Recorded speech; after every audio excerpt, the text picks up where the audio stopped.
के साथ किसानों की आमदनी बढ़ाने के लिए, लागत कम करने के लिए और उनके प्रोडक्ट में वैल्यू ऐड करने के लिए मुहिम शुरू की गई है। चित्तौड़गढ़ में किसान उत्पादक संगठन बनाया गया है।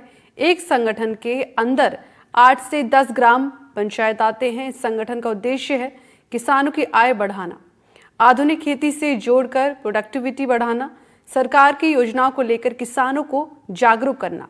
नाबार्ड से जुड़े अधिकारी और जिला अधिकारी तक किसानों के लिए आगे बढ़कर काम कर रहे हैं। चित्तौड़गढ़ में किसानों के लिए चलाई गई ये मुहिम क्या है और इन संगठनों से किसानों को कितना लाभ मिलेगा, इससे जुड़ी रिपोर्ट देखिए। केंद्र सरकार किसानों के लिए कई योजनाएं लेके आती है।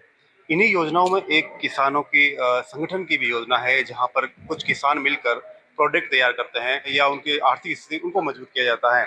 हमारे साथ में यहाँ इस योजना के बारे में आज बातचीत करेंगे किसानों के लिए। सर, क्या नाम है आपका? महेंद्र डूडी, जिला विकास प्रबंधक नाबार्ड। महेंद्र जी, जो केंद्र सरकार की योजना है किसानों के लिए, क्या योजना है पूरी और किस तरह से क्या है? ये जो योजना है केंद्र सरकार की कृषक उत्पादन संगठनों के लिए है, और ये संगठन का निर्माण जो छोटे किसान रहते हैं, जिनकी छोटी जोत होती है और वो अपना उत्पाद बाजार तक पहुंचाने में सक्षम नहीं होते हैं और उनको कम लाभ मिल पाता है, तो उसको बढ़ाने के लिए ये योजना लाई गई है। इसके अंतर्गत कृषक उत्पादन संगठन नाम से किसानों की कंपनियों का निर्माण किया जा रहा है, और इस निर्माण के अंदर जो लागत आती है उसके लिए प्रति किसान 2,000 रुपये अपनी शेयर राशि उसके अंदर देता है, और उसी के समकक्ष हमारे भारत सरकार द्वारा इस योजना के अंतर्गत 2,000 रुपये और मिलाए जाते हैं। तो एक किसान उत्पादन संगठन में मान लीजिए 750 मेंबर बनते हैं, तो 15 लाख रुपए वो इकट्ठे करते हैं, तो 15 लाख रुपए का अनुदान उनको सरकार से इक्विटी ग्रांट के तौर पर मिल जाता है, और इसके माध्यम से वो अपनी आगे एक्टिविटीज कर सकते हैं। तो हम यहाँ के जो किसान हैं उनसे हम बातचीत करेंगे कि ये जो एफपीओ संगठन बना है, ये कब से इसमें कब से काम कर रहा है? क्या नाम है आपका? जी, मेरा नाम गोपाल डांगी है। मैं कर्णधार किसान प्रोड्यूसर कंपनी लिमिटेड पिंड बड़ी साली चित्तौड़गढ़ जिले के अंदर जो एफपीओ बना हो, मैं उसमें एज ए सीईओ वर्क कर रहा हूँ। कैसे क्या करते हैं आप पूरा? इसमें जैसे हम किसानों को जो एफआईजी ग्रुप बना के उनको एफपीओ से जोड़ते हैं किसानों को, और फिर उनको सही कीमत पे खाद बीज दवाई उपलब्ध करवाते हैं वो सही समय। अच्छा, मान लीजिए कोई गांव का किसान है, आपसे मेरे साथ जुड़ना चाहता है, तो प्रक्रिया क्या रहती है? कैसे आप क्या करेंगे सबसे पहले? अगर कोई किसान है और हम एफपीओ से जुड़ना चाहता है, तो उसके लिए क्या है कि वो हम किसान के पास जाते हैं और किसान को एफपीओ का जो मॉडल है उसके बारे में समझाते हैं, क्योंकि किसान की ज़रूरत होती है उसको सही समय पे खाद और बीज दवाई मिले। तो इसके लिए हम उसको जानकारी देते हैं। फिर एफपीओ में जुड़ने के लिए उसको अपने आधार कार्ड, वोटर आईडी हो गया, उसका आईडी प्रूफ और फोटो और सदस्यता राशि जमा करके उसको एफपीओ की सदस्यता दिलाते हैं। अच्छा, इसमें जो आपके संगठन बनाते हैं आप लोग, तो उसमें कोई कैटेगरी होता है, कोई या कोई भी किसान आपके ज्वाइन हो सकता है? नहीं, इसमें किसान कोई भी जुड़ सकता है, लेकिन वो खेती करने वाला किसान होना चाहिए। चाहे वो दूसरे की जमीन पे खेती कर रहा हो या उसके मतलब पिताजी के नाम पे, किसी के भी नाम पे जमीन है, तो वो किसान इसका सदस्य बन सकता है।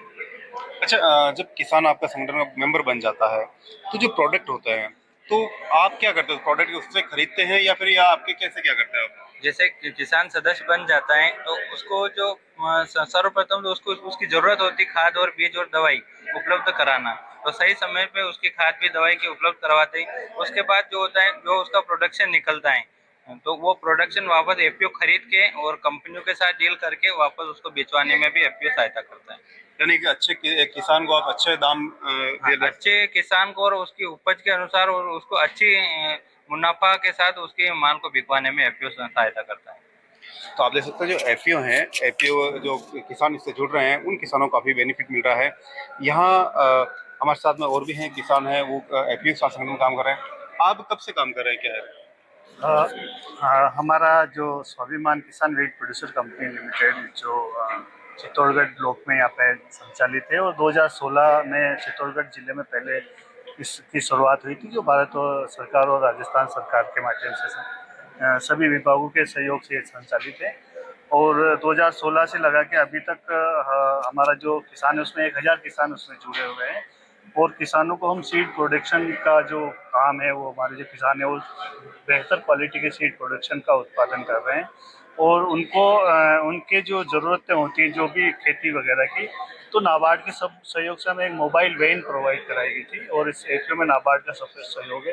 तो उसके माध्यम से जो किसानों के जो ट्रांसपोर्टेशन का जो काम है वो भी आसान हो जाता है, उनके माल को मंडी तक पहुंचाना और उनको भी जो इनपुट जो भी सामान चाहिए उनको होम डिलीवरी तक हम उसको उपलब्ध कराते हैं। तो एवरेज इसका यदि मैं आपको बताऊं तो अभी 5 करोड़ के आसपास हमारा कंपनी का टर्नओवर है और पर किसान डायरेक्ट और इनडायरेक्ट 8 से 10 हज़ार रुपये की उसकी हर साल उसकी आय में वृद्धि हो रही है। और किसानों को इससे जुड़ने से ये फ़ायदा हुआ है कि उसको जो सामान आवश्यकता है वो उसको मिल जाता है वाजिब रेट पे और अच्छी क्वालिटी का, और जो भी प्रोडक्शन वगैरह रहता है उसको बेचने के लिए भी एफपीओ उसका सहयोग करता है। देखिए, फार्मर प्रोड्यूसर ऑर्गेनाइजेशन जो एफपीओ होती है उसका आज एक कार्यक्रम भी है और साथ में किसान सम्मेलन भी है। और इस संबंध में जैसे सरकार के निर्देश थे, एफपीओ जो है वो किसानों के संगठन होते हैं जिनमें कि किसान अपने उत्पादों को संग्रहित करके और फिर उसको एक साथ जब बाजार में जाते हैं तो उनके पास क्षमता ज़्यादा होती है, बार्गेनिंग पावर होती है, और उसके साथ में जो केंद्र सरकार की योजना है उससे उसको मिला करके उनको कई तरह के उपकरण, कई तरह की फंडिंग दी जाती है। 19 एफपीओ चित्तौड़ में अभी तक काम कर रहे हैं और नाबार्ड उसमें महत्वपूर्ण भूमिका निभाता है और उनमें लगभग 9,500 किसान जुड़े हुए हैं। आज उनकी कुछ उत्पादों का यहाँ प्रदर्शन भी किया गया है। मुझे इस बात की प्रसन्नता है कि किसी एफपीओ का किसी एक उत्पाद से भी 1.5 से 2 करोड़ का टर्नओवर है और हमारा भी एक प्राथमिक एरिया, हम भी ये प्रयास कर रहे हैं चित्तौड़ में, क्योंकि फल सब्जी तभी विविध प्रकार की उत्पाद यहाँ अच्छे से होता है और जोत का आकार है वो घटता जा रहा है। तो निश्चित रूप से ये एक प्रायोरिटी सेक्टर है जिसमें कि हम जिला प्रशासन नाबार्ड के सहयोग से कार्य कर रहे हैं। एपीओ से आप जुड़े हुए हैं, किस तरह की समस्या क्या आती है और फायदे क्या होते हैं? देखिए, ये एफपीओ मैं कपासन से हूँ, Kapasan agro producer company limited से। और एफपीओ से जुड़ने से क्या है, जो मिडिल मैन है वो दूर हो जाता है, किसान को डायरेक्ट मार्केट से जुड़ने का लाभ मिलता है। और इसमें समस्याएं ये आती हैं, किसान को शुरुआत में कोई लाभ नहीं मिल पाता है, लेकिन आने वाले समय में जब किसान लंबे समय तक जुड़ता है तो इसका अच्छा लाभ मिल पाता है। अभी जैसे अगर एक किसान जुड़ता है तो शुरुआत में 2,000 रुपये देता है, उसको डायरेक्ट कोई फायदा नहीं मिल पाता है। लेकिन जब वो लेन देन इससे शुरू करता है तो उसको कम रेट में खाद बीज जो भी उसकी आवश्यकताएं हैं वो सामान मिल पाता है। और फिर जो वो उत्पादन करता है वो डायरेक्ट वो मार्केट में सीधा बेच सकता है। जो बीच में मिडिल मैन है उनकी ज़रूरत उसको नहीं है और इससे उसको अच्छा उसका मुनाफा मिल पाता है उत्पादन का। यानी जो किसान जो भी उत्पादन अपना करता है वो आपके एपीओ के द्वारा वहाँ जमा कराता है और उसको आगे मार्केट उसको मिलता है। बिल्कुल बिल्कुल, डायरेक्ट वो किसान है, जो भी उत्पादन हुआ वो डायरेक्ट एफपीओ को बेच सकता है और एफपीओ उसको खरीद के डायरेक्ट मार्केट में बेचेगा और जो मुनाफा होगा उसका हिस्सा भी उसको किसान को डायरेक्ट मिलेगा। तो आप देख सकते हैं जो एपीओ यानी किसान उत्पादक संगठन है चित्तौड़गढ़ में करीबन 19 ऐसे संगठन चल रहे हैं जहां पर इस संगठन से कई किसान पिछले कई सालों से जुड़े हुए हैं और एक अच्छी आमदनी प्राप्त कर रहे हैं। सलमान, एनडीटीवी, चित्तौड़गढ़।